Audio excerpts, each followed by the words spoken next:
New Super Mario Bros. Wii was the best 2D platformer of its time, and has helped continue the legacy of the many 2D Mario games before it. Upon completing this game several times, I've come to realize that there's a lot more to this game than meets the eye. Throughout the internet, multiple challenges have been performed across various Mario games and have been put to the test, including the aspect of restricting Mario's moveset. These range from not pressing left, grabbing coins, and much, much more. I've decided to take on a challenge that has never been done before. Can you beat Mario Bros. Wii without pressing right?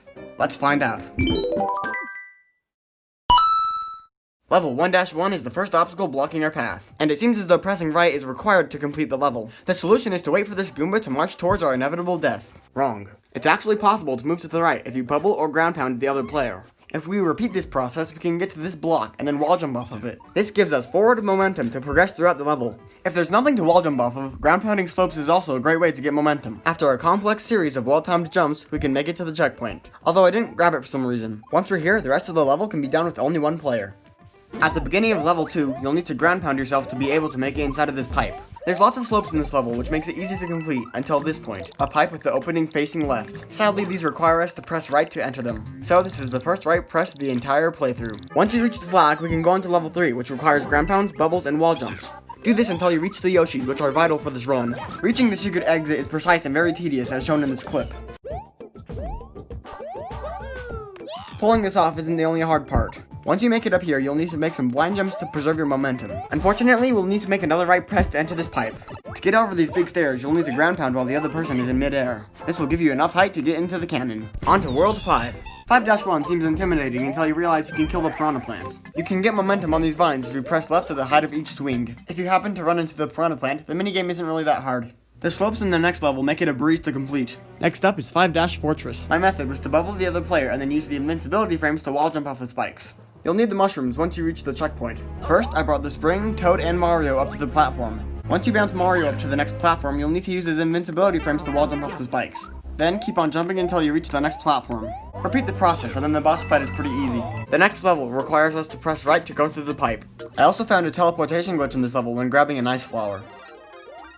For this level, just ground pound any enemies that come on screen. The ghost house was super easy up until this spot. I kept on dying, so I decided to take a right press for this level, although it still feels possible, so if any of you guys want to try it out, feel free. 8-1 is pretty easy from the start, but once you reach this part, it's actually pretty hard. Also, don't forget to bring Toad, cause you'll be stuck here.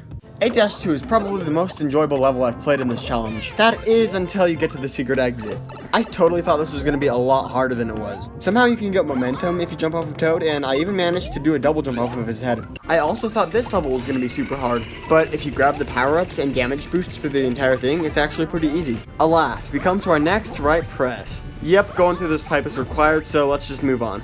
Everything after the checkpoint is relatively easy and we can make it to the flagpole. And now we're down to the final 2 levels. The airship can be completed with reasonable difficulty. This part was kind of difficult, but with proper timing, it can be done. I thought this section was going to be a lot harder, but to my surprise, it was actually a fun challenge.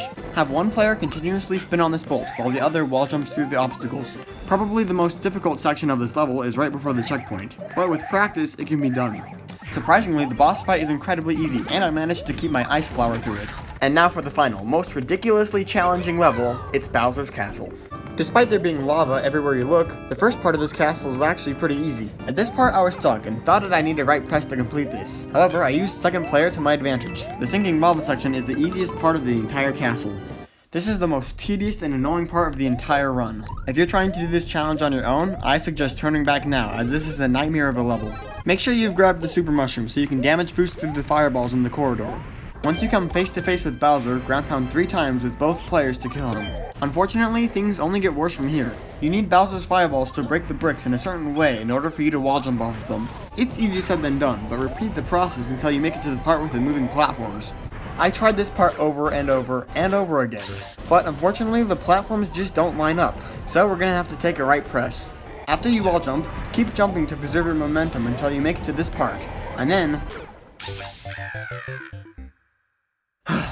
I have been on this level for weeks, months now even, and I'm not much of a quitting person, I never really have been, and so it pains me to say this, but we're taking another right press. But don't worry, that right press was 100% completely necessary, because now with a hop, skip, and a jump, we have completed Bowser's Castle. Yay! So we have come to the conclusion that it takes 3 right presses to complete this challenge. 7 right presses if you include going through pipes. But that number can be lowered if any of you guys are daring enough to do this challenge. And I'll see you in my next video.